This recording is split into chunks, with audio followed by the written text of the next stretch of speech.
Notes through the hourglass. These are the songs of our lives.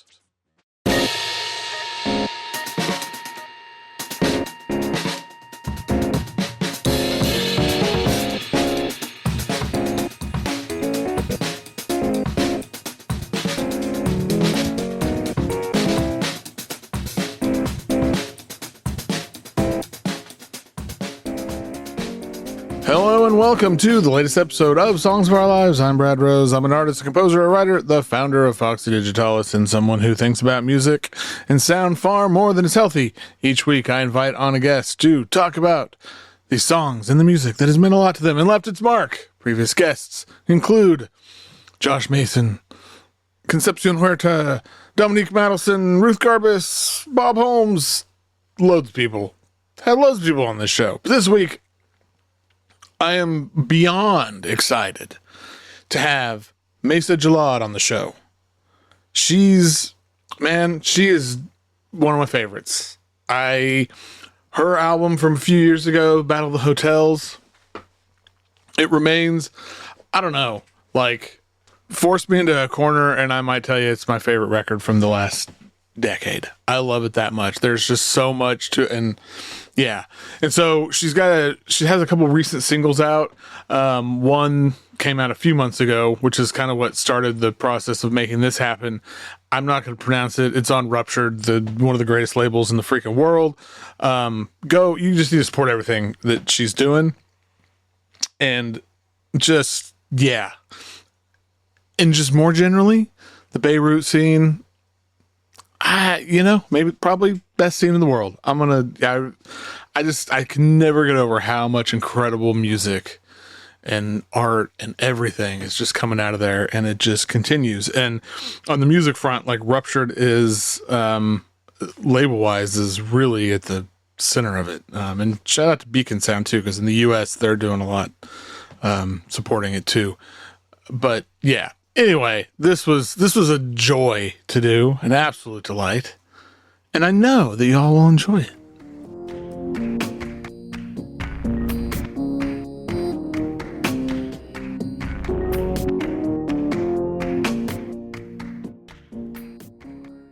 My guest today is a musician, a songwriter, a singer, an architectural researcher, a teacher.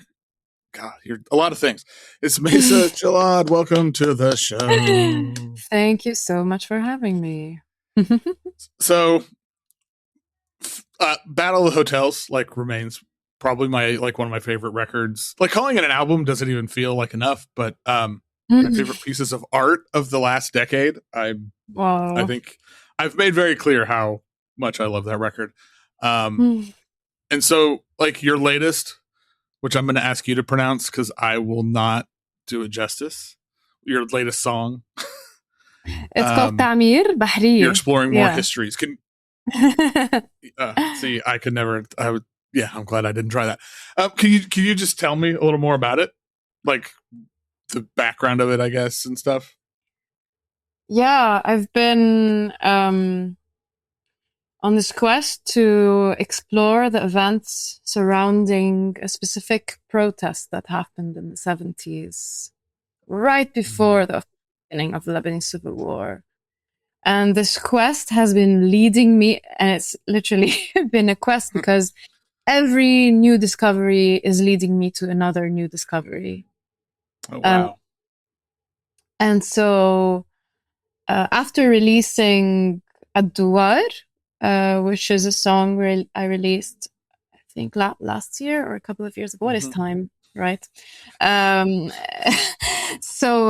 Which ended up spatially at the Ain al-Hilwa refugee camp as a space where this woman who was forcibly displaced from Palestine was put on a bus and ended up in the refugee camp in a town called Saida, south of Lebanon. The next stop that I wanted to talk about was Saida and this very important protest that happened there in the 70s against a corporation that was supposed to take over the fishery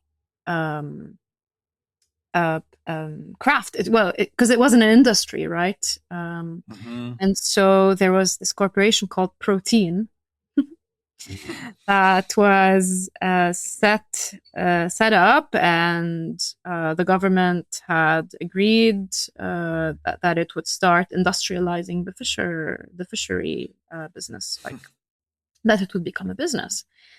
And labor movements at the time in the 70s were really very, very active. And so there was this fishermen's protest that was heavily oppressed by the Lebanese army, and at the end of which a local, very beloved politician was killed. And this was 1 month before the official beginning of the Lebanese Civil War. So I set out to write a song about that protest in particular, but it just led me to all sorts of other stories, and to this crazy story about this housing project right next to the refugee camp that I mentioned in the first song, Ad-Douar, in which a few buildings are called the Fishermen Building, because that politician in particular who was killed gave the fishermen a box of keys and told them, here, these apartments are yours. And so when I heard about these buildings that are named as people, you know me, buildings, people, I was immediately intrigued and immediately wanted to know more, and wrote a song about these buildings in particular, which is Taamir Bahriyyeh. Yeah. Wow. Yeah, well, that's what I love how the building speaks in first person, like in this, like they built us, we became known as.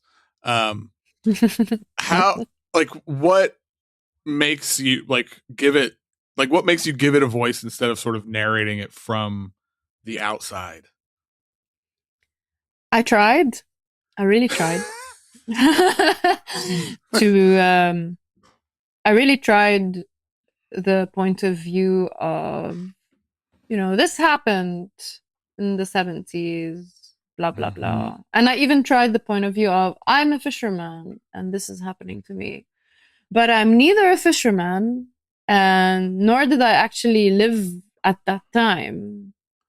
Right.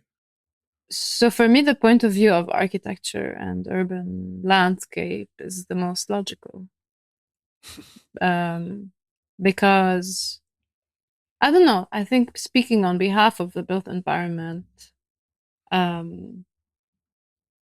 is very rich, and it includes like the stories of the people in this built environment, the stories of the people who built the architecture, the stories of neighboring buildings, these landscapes that are disappearing because of the architecture. Like, I find a lot of richness in this point of view, and so I've just decided to to carry on in a similar way. Does anything, so like when you're researching a building or buildings, structures, etc., is there anything that changes, like if you're researching somewhere like that people still live rather than a place that doesn't exist anymore, is in ruins, like is there a difference at all, like how you approach that? Or I mean, ideally you interview someone who's living there. So that's what I did, right? And I was able to find an original fisherman who's still alive, who still lives in one of these buildings. And he confirmed a lot of the things that I, found in the research, but he also gave me a lot of interesting details. And it also gives a lot of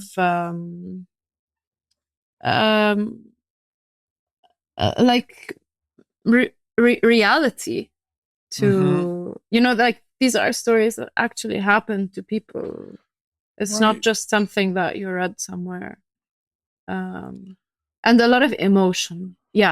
That's what it brings. Because no, architecture is an inanimate artifact that tells you, of course, of the history of a specific moment in time and how people were building, what materials they were using, what styles they were using, what kind of philosophy behind where their thinking was.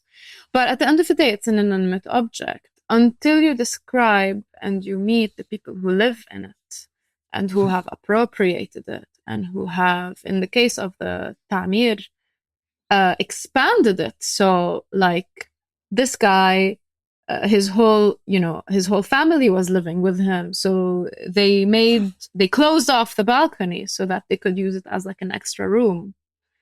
And this changes the architecture itself. Right. So yeah, I think how people manipulate their spaces is also very interesting. And this is what the that case study shows. Yeah. The lyrics for the song, it moves through, I mean, you move through like decades, right? I mean, there's earthquake, name changes, wall, like all this stuff. Was there ever a moment where you were writing this that you kind of had more history than the song could hold? And like you had to cut something you didn't want to lose? Yeah. The answer is yes. And this is a recurring issue in this new album. The songs are not fitting the history. I can only imagine. I swear. It's like I'm having... There's so much to say about these spaces and these people and the way they are still so very affected and connected, especially to the difficult history. And so I want to do justice. I want to speak about as many things as possible. But also, I'm also mindful that there's only so much I can fit. And in the end, it needs to become a coherent song. So yeah, this is a main challenge in my writing right now. I can only imagine. I'm sure you've got like multiple albums of material that you could, So there's I usually write in a notebook, and there's a song I'm writing now. The notebook finished, but the song is not finished. Like oh my gosh. Because there's so many iterations and new things that I've added. Yeah. So in the end, I just opened a note on my phone. An endless notebook, if you will. An endless notebook. Yeah. Wow. Well, that's, I guess, I mean, you've kind of like what's next. I guess you're working on a new record that will come sometime, and we'll see. Yeah. Every time I try to put a deadline, there's more information. So I'm right now I'm in the midst of the archive, and I'm swimming through, powering through. Also doing actual interviews with people. So I'm trying to take my time in it and not to put an actual deadline, because every time I try to put one, it just gets overruled. Yeah. Well, that's exciting. I can't wait. And I'm glad, like, as these songs have come. Yeah, I can't remember when the one with the last one was. I don't know what is time, but yeah. Well, I don't have a great segue here. I'm excited that there's a new record in the works, but now we're gonna go and we're gonna talk about a bunch of songs. And as always, I'm going to start with, what is the first song that you remember? So there's two.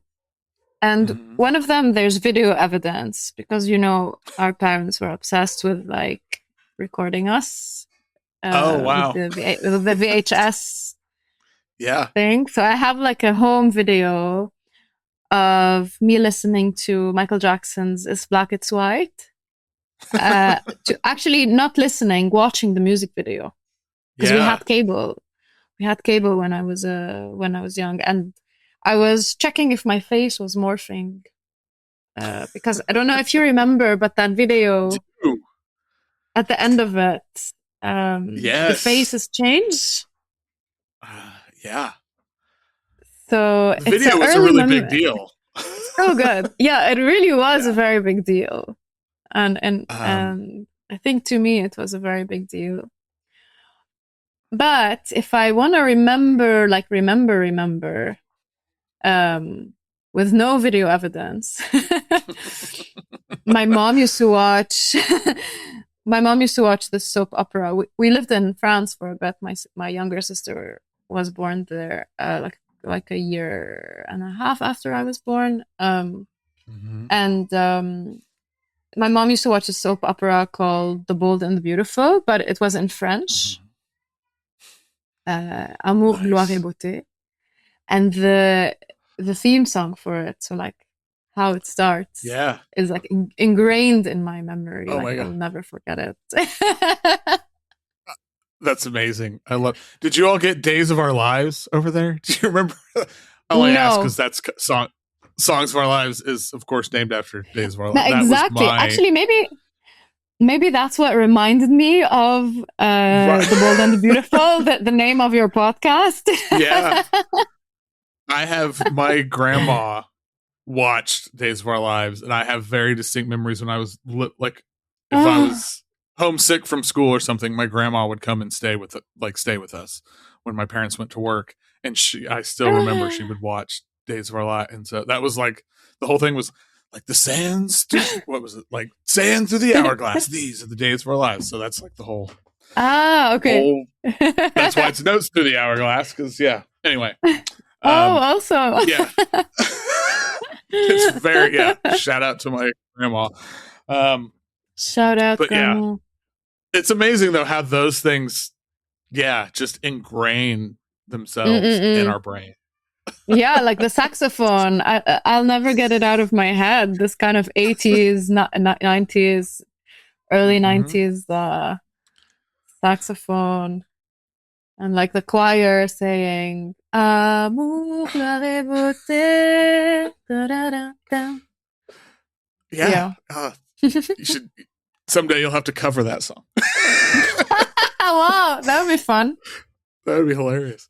Um, well, what is the song that either makes you cry or it makes you feel that kind of way? If it doesn't like actually make Mm. you cry. There's one that always makes me actually cry. And I don't know, something about the retrospection of it. So it's called La chanson des vieux amants, and it's by Jacques Brel. Um, and it speaks about him remembering all the years spent with his love, Mm-hmm. um, and all of the difficult things that they've lived through. So, like, all the verses are full of these really tragic moments that you might live with a partner. Um, you know, he says like every piece of furniture remembers that there is no crib in this bedroom. Oh, Like this is one of the yeah, lyrics, for yeah. example.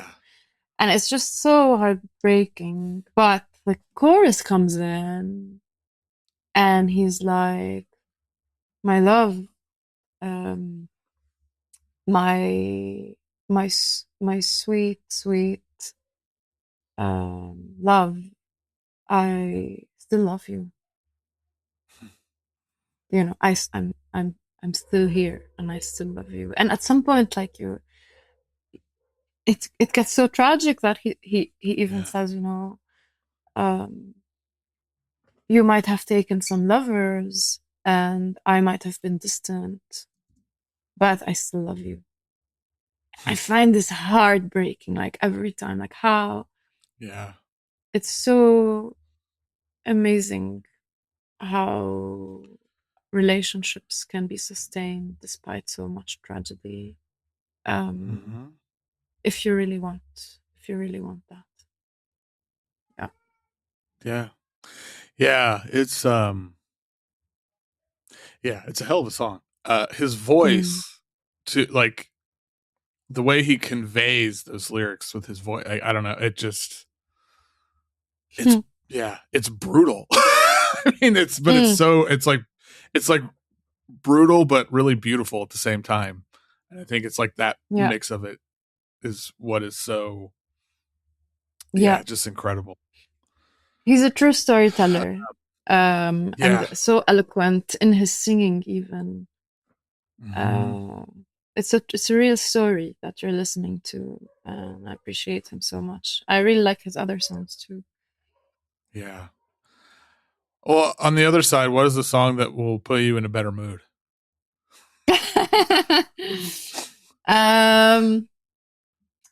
There's a song that I have in the car, in a CD by a band that unfortunately I think is either on hiatus or doesn't exist anymore, but they've also suffered a big tragedy. One of the band members died in a car accident, I think. The band is called الراحل الكبير, The Great Departed, and it's made up of a lot of amazing musicians in the Lebanese scene, including Sandy Shamroun, the singer of Sanam, and she's like a prolific, incredible singer.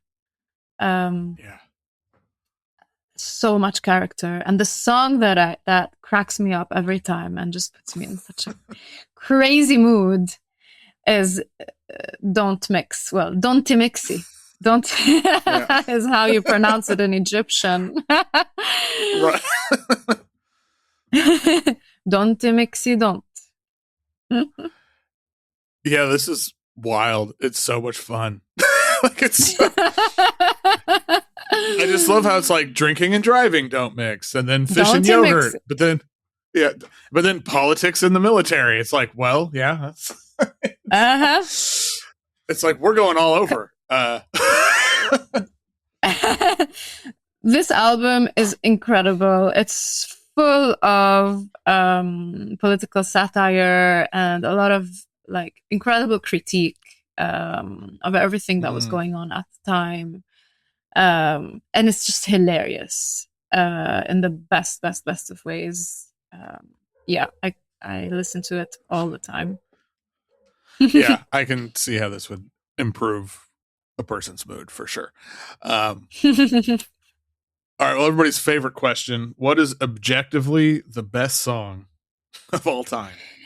Oh my God, this song drove me absolutely mad. And I started Googling and I went into this horrible rabbit hole that didn't speak to me at all. And then I'm like,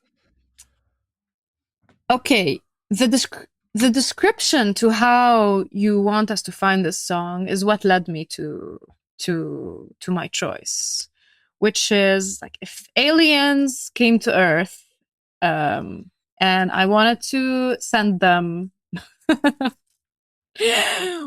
a song that kind of spoke about what music was, or spoke about. You said the height of sonic achievement, but to me it speaks about the state of trance in music that music can bring you in. And I first thought of Kulthum, but then I thought about our own Kulthum in Lebanon, in my opinion, and it's this musikar, he calls himself. He's like a conductor. He's not just a musician. His name is Melhem Barakat. And all of the recordings that you'll find of this guy are live recordings, just like Kulthum, because the audience is as part of the trance of the song as music itself. It's very it's repetitive, and it puts you in a incredible high. It gets you high, this kind of music, and you can feel the audience like yelling and clapping. I chose one song called Nensa because I just love I love also the kind of retrospection. Oh my god, I'm just realizing it's a kind of Brel.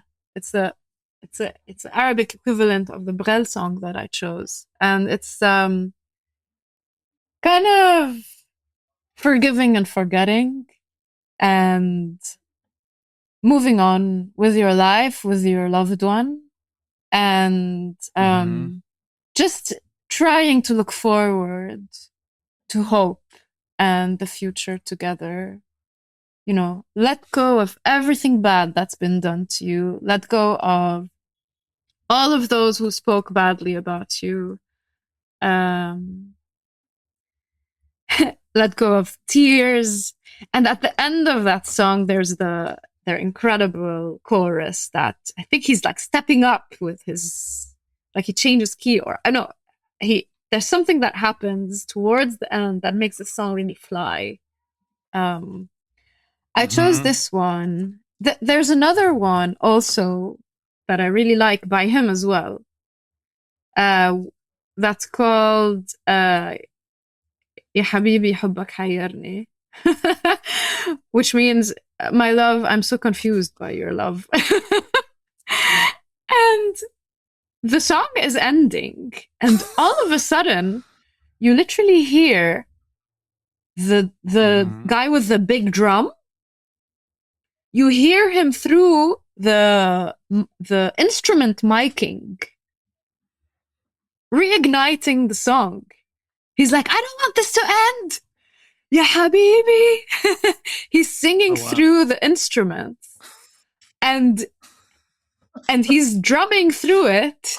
And the whole band's like, okay, since this guy wants to continue, let's continue for another 5-10 minutes.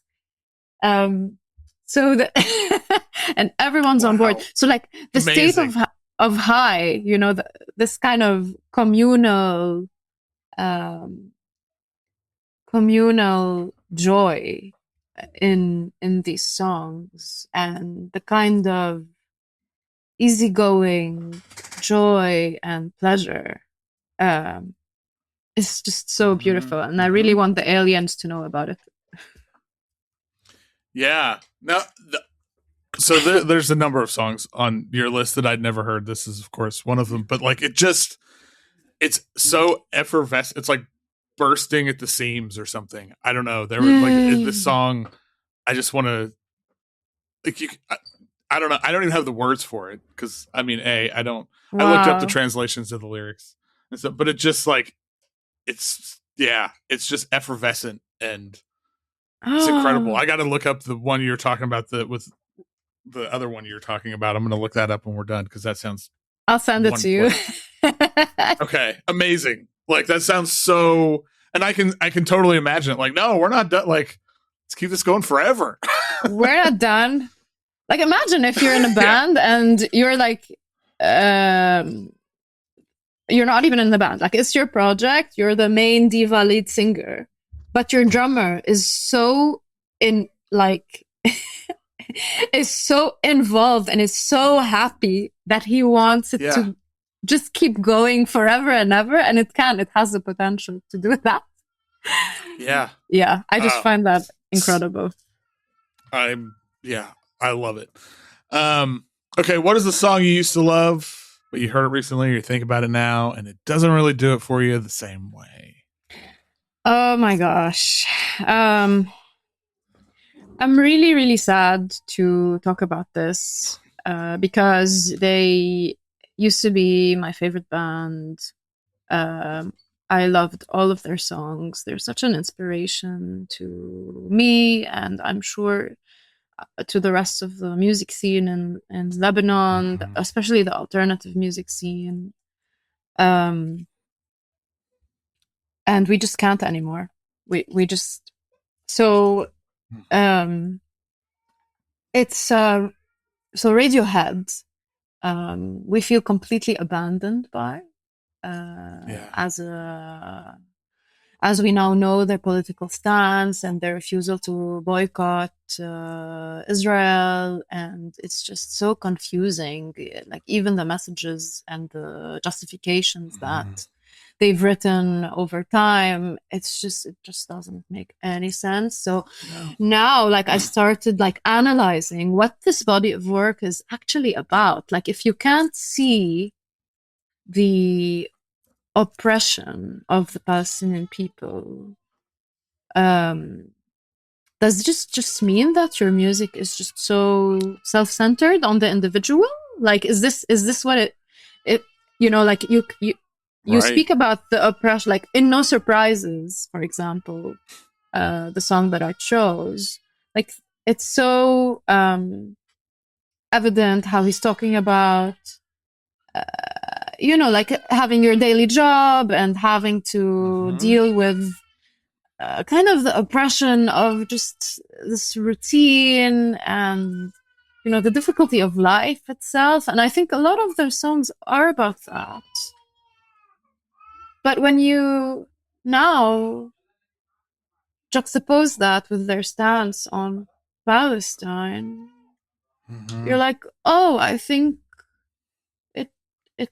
it might not be as deep as we interpreted it, or it might be as deep, but it doesn't see beyond its own nose in a way. Especially that so many people have come up to them and spoken, probably wrote to them and all of that, and have tried to show them. So yeah, I can't listen to Radiohead songs without thinking about that. Unfortunately. Yeah. Hmm. Yeah. I concur. I totally agree. Like so it's been so hugely disappointing. Yeah. It's hard to talk about. It's hard to talk about because their music is incredible, and and as I said, they're a huge influence. Like they're so right. I don't know. Yeah. What is a song that people hate? Some group of people hate it. I don't know who they are. But people hate it. And you don't care. You love it anyway. So I really love Christmas songs. Same. Any time of the year. I'm right there with you. Really? I love. Yeah, it's like one of these days I'm going to make like a Christmas album or a Christmas compilation on my label. It's amazing. I've been wanting to do it for like a decade and I just haven't done it. And I chose this one in particular because I think it's particularly annoying, but but I sing it sometimes for my son to sleep, and it does wonders, and that's why I love it. Yeah, Jingle Bell Rock, man. It is. I think it's a jam. It's a jam. It's a jam. Yeah. Well, if I ever do a Christmas compilation, I'm going to reach out to you to record Jingle Bell Rock for. Oh my God, that would be epic. Yeah, I love Christmas music too. I'm a huge fan of Christmas music, so I'm yeah, like it has none of the religious connotations or any of that for me. It's like I don't care about that part of it. I just love it. Just talk about songs that'll put me in a better mood. Put on some Christmas music. Yeah, I agree. Same. Good. Hey, at least there's at least a few of us. The other option, the other option for this question are like these children's songs that I'm now listening to nonstop. But I don't know if I like them anymore, so that's why I did that. Yeah, I remember those days. Like I said, my daughter's 13 now, so it's different. But oh my God, there are. Oh my God.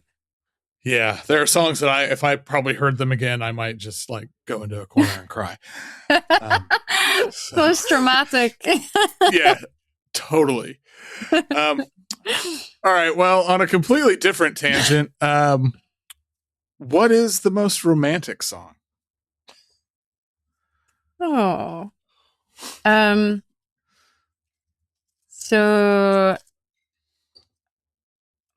in my wedding, there was this stair in the garden of my mom's house where we got married, and we went down the stair, me and my husband, on a song by the Magnetic Fields. Well, it's a cover actually. It's called The Book of Love. Love it. And I just love the song, the simplicity of it. It's also very witty, and I don't know. It's just like, makes me all warm and fuzzy. So yeah, I think this is one of the most romantic songs that I love.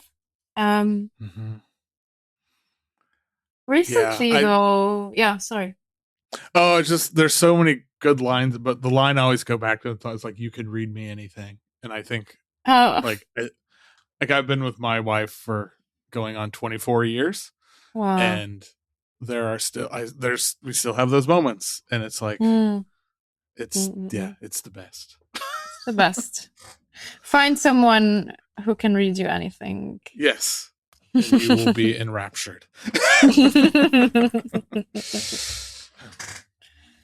I wanted to also talk about another really, really beautiful romantic song by a Lebanese composer who passed away recently. His name is Ziad Rahbani.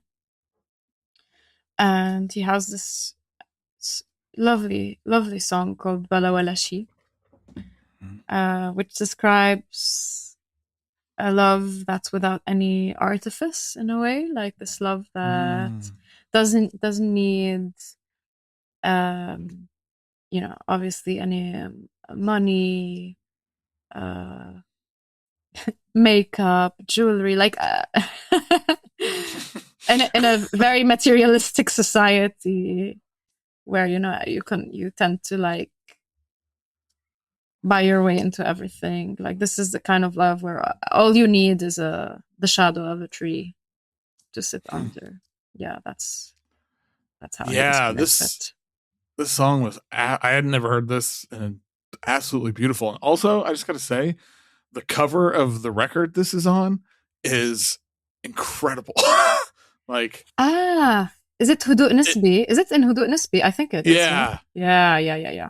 This woman in this gown and this machine gun basically in the back. Oh my god, it's just like so. Yeah. That was so. He was the pioneer of something called, I think they called it Oriental jazz, although I don't really like the terminology. But basically, he's one of the first to really excel at combining jazz and regional instrumentation. He was a genius, and his lyrics were so witty and touching. And his mom is none other than Fairuz, the Lebanese diva singer. So he did a few albums with her that are also incredible. Like, I recommend you check these out. So that's when she sang jazz. Basically, is when he wrote music for her. Yeah. Wow. Oh, that's really cool. Okay, gosh, I'm gonna spend the rest of the week just like listening to stuff that I'm discovering because I own podcasts because of you, which is the whole half the reason I do this. Okay, what is a song that changed your perspective on an artist, either for better or for worse? I'm gonna speak about like the one I remember most recently, I think, which Mm-hmm. is A&W by Lana Del Rey. Mm-hmm. Um, I didn't really understand the kind of musical genius before I listened to this record. There's a tunnel under Ocean Boulevard. I think that's what it's called. Mm-hmm. Because yeah, I think when she came up, she was this pop singer with like we thought this was like heavily manufactured, heavily like Right. uh, engineered, or like I don't know how to describe it, but like Yeah. a kind of formula or a kind of very specific thing that made it appeal to a certain crowd, etc. Mm-hmm. Um, and the songs were catchy and they were pop, and they were, I mean, I went to her concert when she came to Lebanon. Like, don't get me wrong. After her first couple of records, I think. Um, but it was all fun and like dark in a very um performative way, I thought. Mm-hmm. Or so I thought, because then she Right. releases The Tunnel, and I listened to A&W, and I'm like, whoa, this is some beautiful experimental singing, the kind of beats, the kind of like ugly sounds that she's also coming up with, and it takes you off guard. Um, Yeah. I realized then that she is much more than what I thought she was, which is Mm-hmm. such a wonderful thing. Yeah. This song, yeah, it kind of blew me away when I first heard it. Mm, I don't know. It wasn't. It was, and it was well after it came. I mean, it's semi recently, but mm, um, I had the exact like the same impression, and I didn't really.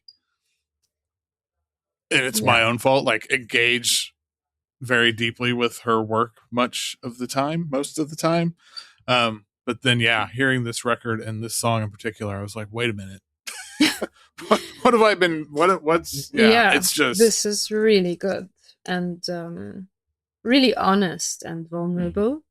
Mm-hmm.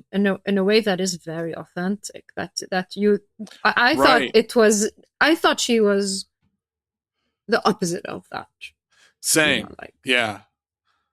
Yeah. And just even like the music and song itself is just really cool. Like it's it's like really cool. Yeah, yeah, yeah, like yeah. when the beat comes in and Oh stuff, my it's god, just yeah, it's yeah, so yeah, good. yeah. Like the way it Yeah. pulls Yeah. back. Oof. Yeah, it was so I can't remember how.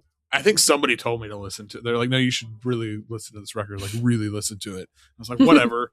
But and then I finally did, and yeah, yeah, so good. Mm. Um, all right, lyric. What are your favorite? Well, first, can lyrics like make or break a song for you? Like if the lyrics for something are really bad, does it make it hard to? Yeah, absolutely. Yeah. Yeah.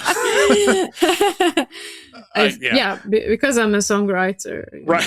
I spend a lot of time on lyrics. So, and I listen, and I really hear, like, some people listen to songs and they don't really focus on lyrics. Sure. But I do. I really Yeah. do. You're not that person. No, I'm not that person. All right, well, with that in mind, what are your favorite lyrics? Oh, there's this beautiful band in Beirut called the Bunny Tylers, and it's Sharb al who's on guitar and who writes the lyrics, and Fadi Tabbal also on guitar. And in the record, it was Pascal on drums, I believe. The record's called Chance Meetings.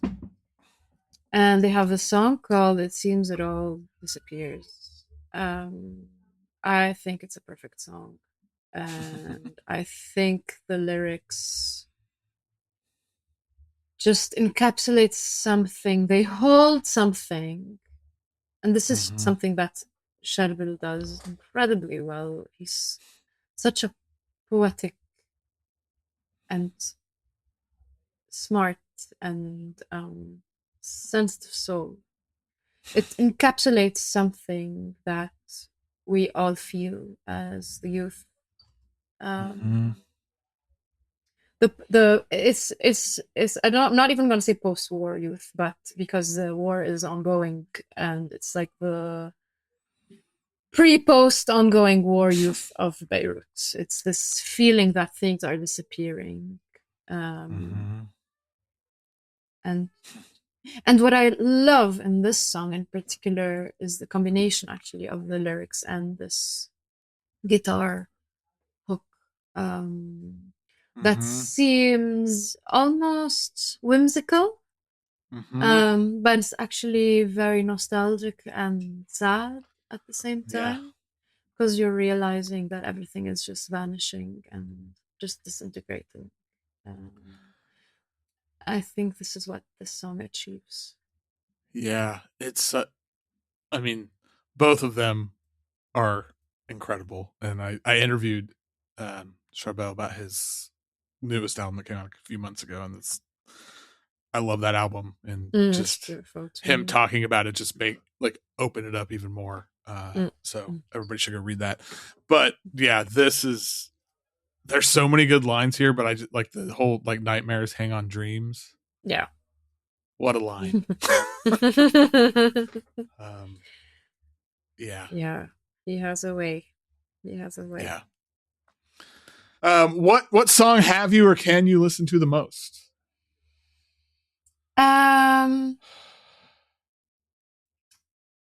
I probably listen to the band Postcards the most in my life. Great band. Because we grew up together, I think, in this scene in Beirut. And they have a song called Little Lies that I think I've listened to so much, and I'm always yelling when they do concerts. I'm always the one at the end of the set being like, "Little Lies."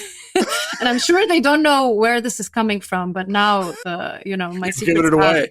It's me. Yeah. Do they ever play it when you yell it? Sometimes, yes, when I'm lucky. Okay. Yeah. Oh, they're so good. What a song. It's a gorgeous song. I was saying this to you earlier, but Beirut is like the best scene in the world, I swear to God. It's the amount of incredible music that comes out of there and how diverse it all is, and just it's really something else. But this is it's like so. The thing I love about this song is it's like both it's like ethereal, but it's also really heavy. And it's so good. And and Julia's voice is, her voice is incredible. The voice. Always. But it sounds so good here. Yeah. She has an incredible tremble. Mm-hmm. And I don't even think she does it on purpose. It's just how her voice is. And I think it's one of the most beautiful and what's the word I'm looking for? Like a cloud,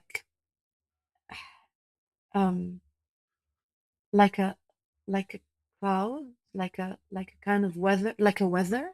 It's a weather. Yeah. So I don't know what I think I know what you mean. Yeah. I don't know. It's like a shiver. It's like a shiver. It's like suddenly you feel it goes in you, like it passes through you. This kind of tremble that she has in her voice, and it just makes you feel things. And I love her so much, and I love her voice, and I'm so lucky to call her a friend. And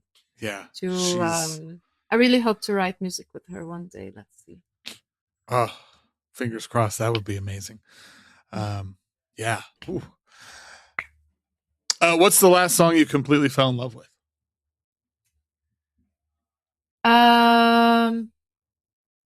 The last song that I that I really loved, and the album that I really loved is the Bad Bunny album, Debe Tirar Yeah. Unas Fotos. I really loved that song, Debe Tirar Unas Fotos, again because there is this audience and crowd that's singing, and Right. it's so endearing. And I love what it means too. I love the lyrics. I should have taken more photos. I always say that to myself, but I never do because I'm so like stuck on living the moment.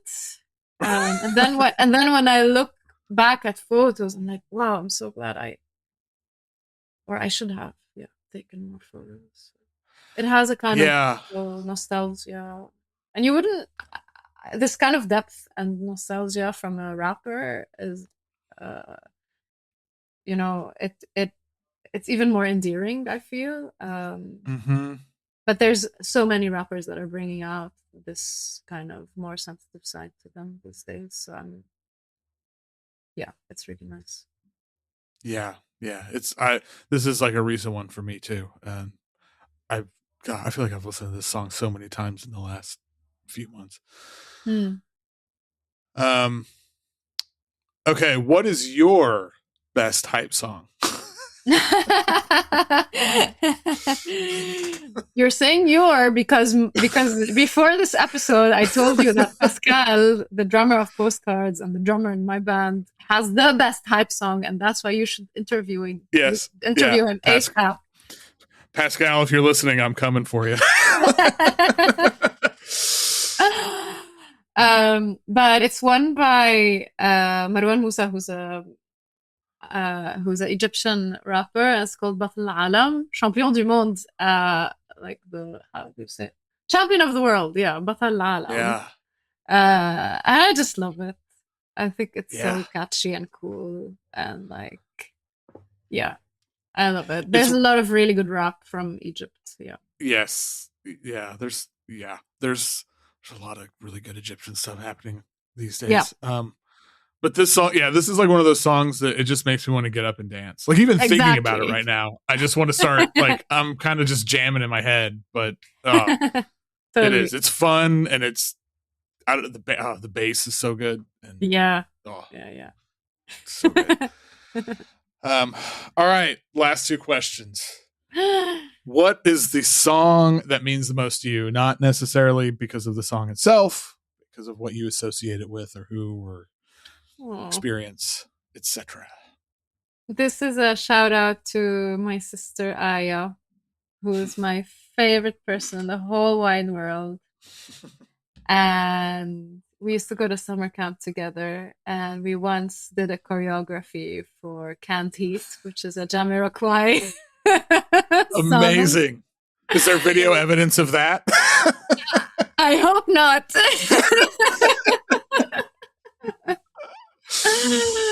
I hope not. But I remember it so fondly. It's just two sisters goofing off on a stage. I don't know who was even watching, but we had so much fun. Yeah, the teenage years, and I'm sure your daughter is living that right now. Like they can be full of torment, and no one really gets you, but like they're also so fun because you're discovering music, you're discovering yourself. That's been the fun thing especially the last year or so, is her she's gotten really into K-pop, which I had no knowledge of before, and now she's got our whole family obsessed, completely obsessed, and we're taking a road trip next Friday because her favorite group has a new album coming out, and there's a pop-up thing happening 3 hours away, and so we're all right, we're going. So cool. Her and I, we did a similar thing back in November, and it was so much fun, and it reminded me of being a teenager, and when there used to be we used to have when a big album came out. I remember when, for me, it was Smashing Pumpkins, their double album. There was a midnight release, so you were waiting at the store at midnight, and And if your parents are cool, they let you do that, or they even come with you. Right. Yeah. I think I can't remember if my parents let me or I snuck out and one of my friends drove us, but we're apparently, my wife and I are apparently the cool parents. That's what she was telling us the other day. She's like, "Oh, all my friends think you guys are the cool parents." I was like, "Oh, okay." I mean, we are objectively, like, come on. but so yeah, sweet. that time is Does she do so choreographies and stuff? So we're on summer break right now. I mean, she knows the choreography for so many of these songs. She spends chunks of her day, like, she has her headphones on and she is just like having dance parties in the living room doing all this. She's tried to teach me, and it's I try, but it's not great. Not great. So sweet. But yeah, that time so much fun. Yeah. It's it as the saying goes, it is the best of times and it is the worst of times. Indeed. A teenager. Indeed. Okay, well, last question. What is your favorite song? Oh, my favorite song is a song I used to sing in class. So my Arabic teacher used to do this thing where she would say, "Mayssa, can you sing us a song?" And again, I was just a teenager then, and I didn't realize how unusual this was. But I think, like, when the class was a bit agitated and it's hot and no one really wants to, do, like, read boring texts and stuff like that, she'd be like, "Please sing us a song, Mayssa." And I would sing Zahrat al-Mada'in by Fairuz, which is a song in classical Arabic, and it speaks about Jerusalem. Zahrat al-Mada'in means the flower of cities. Like, if this is this is the city that is a flower. Like, of all the cities, this is the flower. And the lyrics are full of descriptions of spaces, like, the streets of Jerusalem.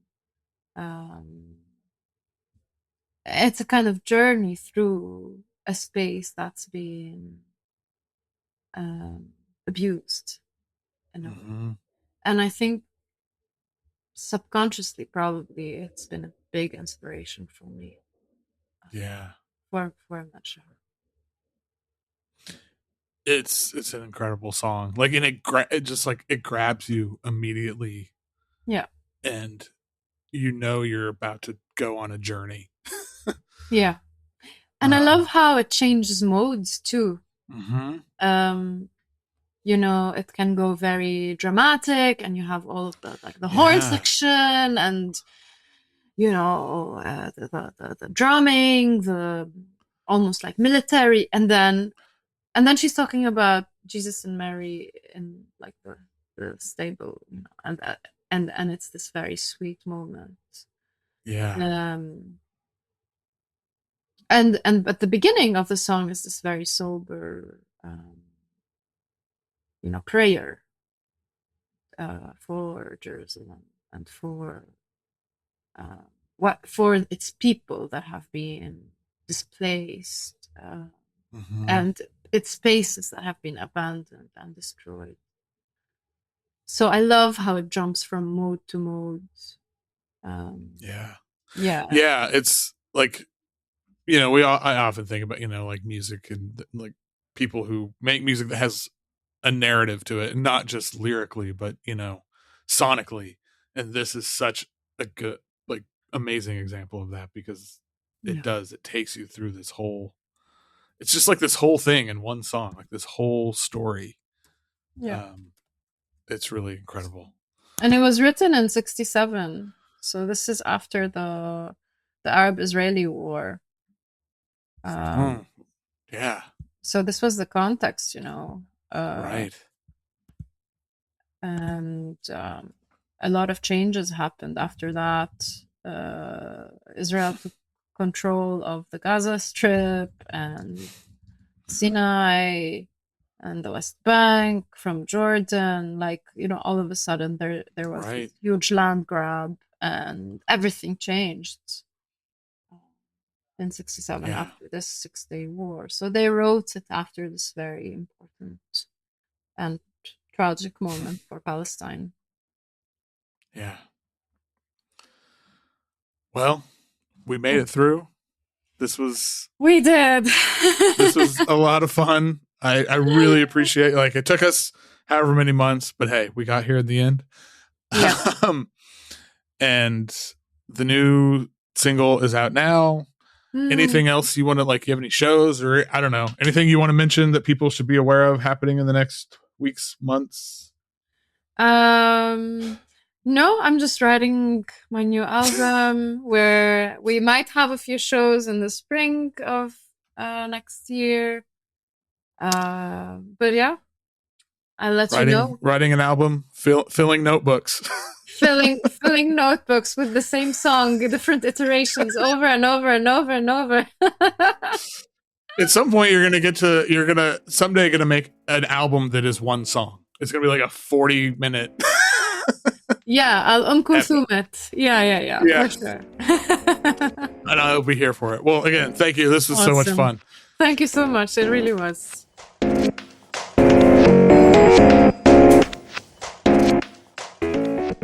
Once again, a million thanks to Mayssa. This was, again, so much fun. And there's so much music that I just learned about on this episode that I probably wouldn't have known about previously. And and I just love it. You 100%, 1000% want to go listen to the playlist of her picks. And then if you don't have Battle of the Hotels yet, you need to get it. You need to check out the new singles, all the stuff. Just do it. And hell, just go through the Ruptured catalog and randomly click on anything. And you're going to be, So this is the first in a series of Songs of Our Lives that is going to happen over the next while with artists from the Beirut scene. So I already got one more lined up. Already talked to Julia Sabra of doing this, and it's going to be fantastic. All right, y'all. Thanks for listening. As always, support the cause however you can. Subscribe, like it, share it, all that good stuff. Patreon.com/Foxy Digitalis. That always helps. You get these episodes. They're longer. Get them early. They're ad-free. The Jewel Garden is my label. Everything is pay what you can, and all that just feeds back into this. And also, just thank y'all. All right, till next time, keep on listening to whatever the hell you want.